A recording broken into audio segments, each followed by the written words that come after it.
It's an honor to be here. I thank Wings, I thank the Wings board. I thank each and every one of you. As I look out in this audience, I see so many old friends, I see so many new friends, and I see so many friends that I want to make, because I consider this to be a shared award. It's recognition of the community that is fighting to safeguard civic space and civic freedom around the world. It's recognition of our staff. It's recognition of our board. I see Barbara here. We have an exceptional board. Barbara is a member, and they let me make presentations like the one I'm about to make, which might be a little bit political. But that's the point. I don't like to talk about me. I don't like to talk about ICNL. I like to talk about the state of affairs in the world today. In 1974, George Steiner wrote a book called Nostalgia for the Absolute. His premise is that people are attracted to simple theories that sweep away complexity and confusion. Consider mythology. I will try to make this smooth. Through Zeus and Poseidon, Ares and Athena, the ancient Greeks could explain thunder and lightning, war and peace. This mythology was attractive because it provided a very simple explanation to very complex phenomena. The same attributes make populism appealing. Consider the 1920s and the 1930s. Democracies had gone through economic depression. People felt that their conservative values were being attacked. And we found political leaders who were filling this void with populist theories that will forever stain the pages of human history. I'm reminded of Steiner's book as I consider the world today.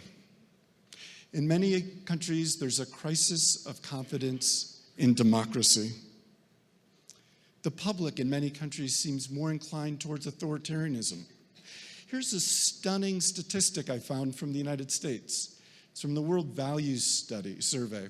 In 1995, they asked people, would you support military rule in the United States? In 1995, 1 out of 16 said yes.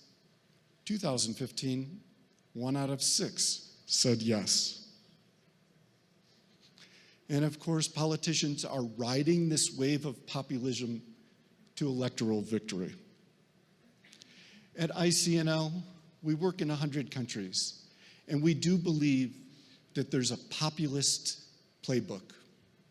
What are the chapters in that playbook?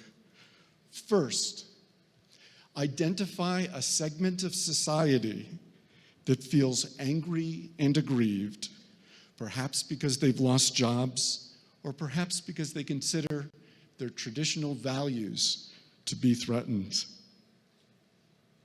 Second, find an enemy. Maybe it's Muslims, maybe it's migrants, maybe it's Gulenists in Turkey, maybe it's the Jewish philanthropist George Soros. You need to find a scapegoat. Why?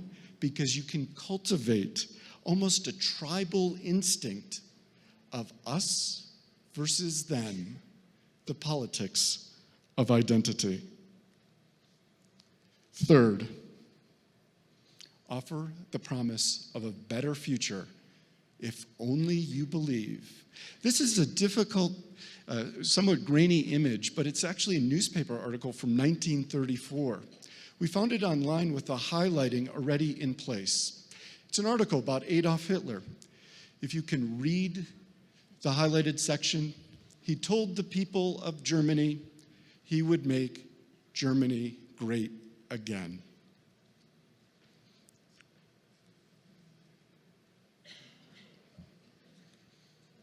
Fourth, tap into emotions. Indeed, try to tap into that instinctual notion of survival.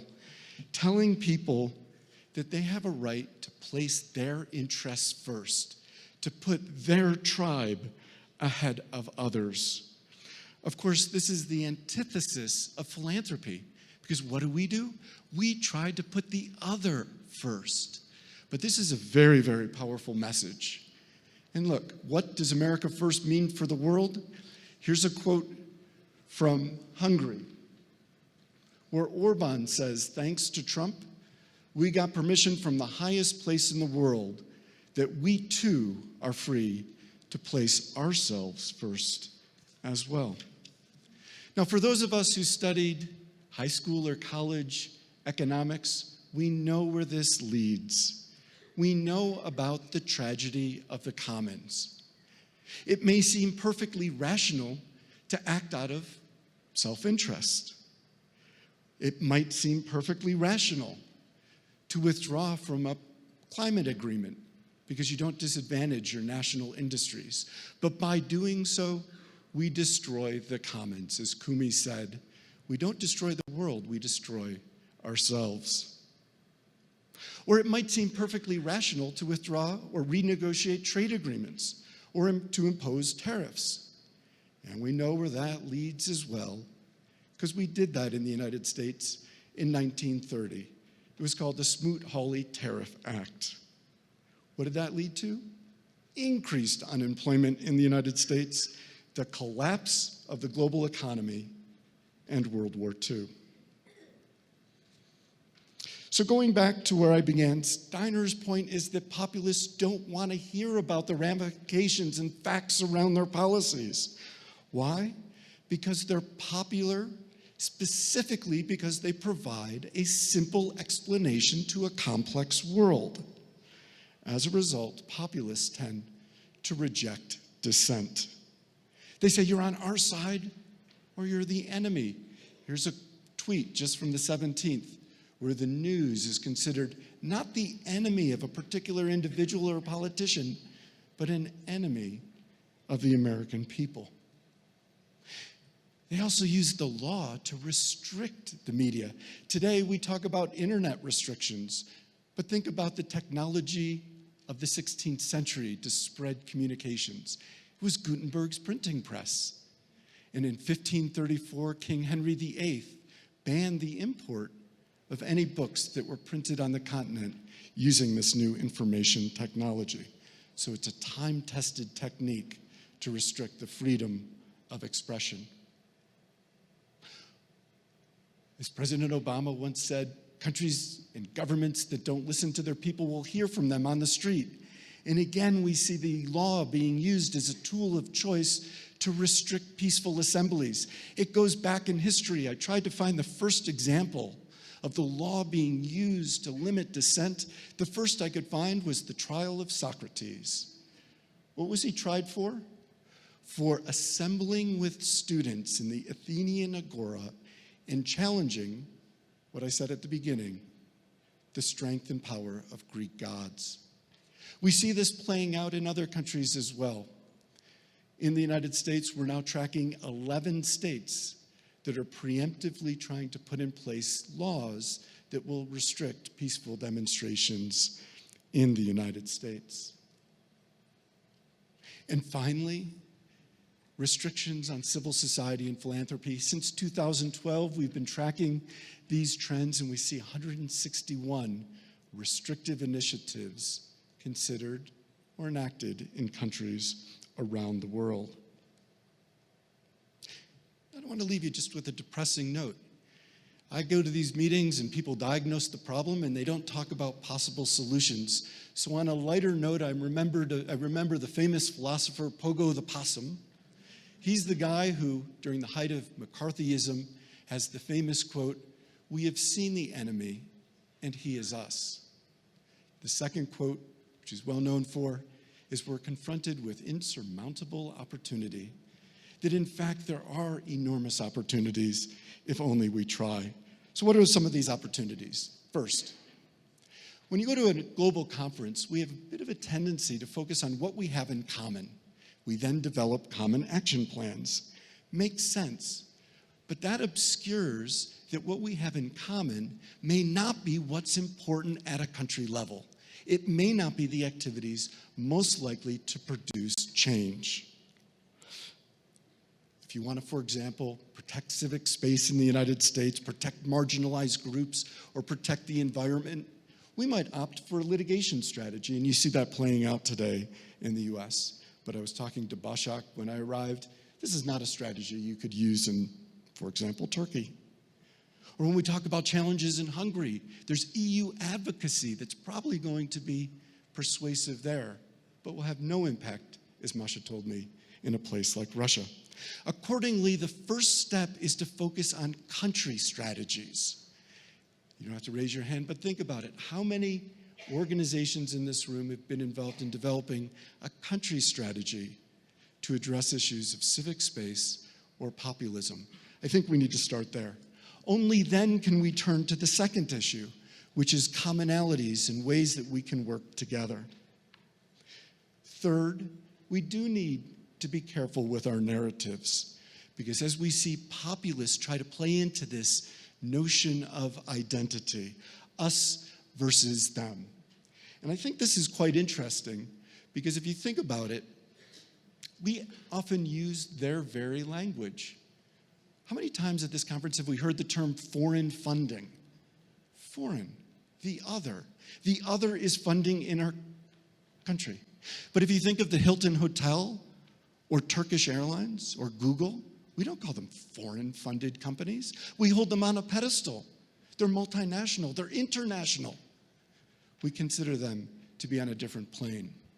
So I think we need to be very careful and focus on our narratives and our language, so we don't use the language of governments that seek to control us.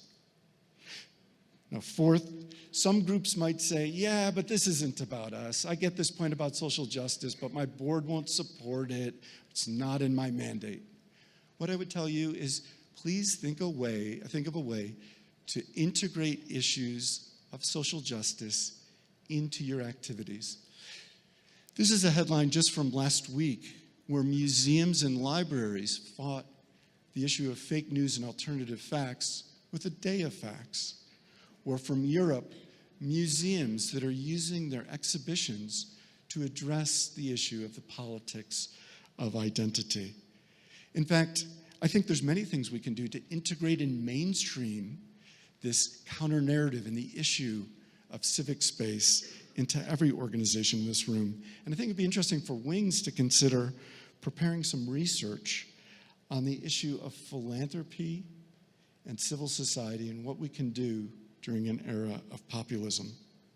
And finally, if you're a campaigner, please join us, because there's simply so much to do. We have to reach out beyond traditional NGOs. We have to embrace trade unions and social movements and faith-based organizations. We need to reach out to other sectors, unusual allies.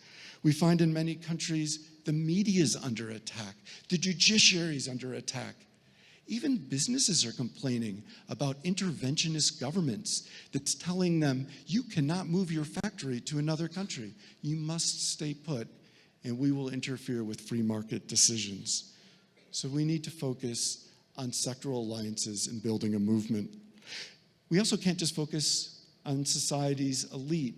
We need to engage with the person on the street. So we need civic education, yes, but I would also say there's a role for philanthropy in creating safe spaces for dialogue at a community level. In many countries, it's very hard to have a non-polarized discussion, and sometimes we don't actually understand the concern of the other. We need those safe spaces for dialogue. So in conclusion, as we look around the world, I think that we're in the midst of a historic struggle over civil society, philanthropic freedom, and in fact, democracy. Cornerstone concepts are being discussed, debated, and at times violently contested. But let us not be passive observers while history is being made by others. Instead, through meetings like this, let's reach out, let's gain inspiration and strength from one another, and then let's reach up, and together, let's bend that proverbial arc of history towards justice, dignity, and freedom. We shall succeed, but we'll only do it together. Thank you.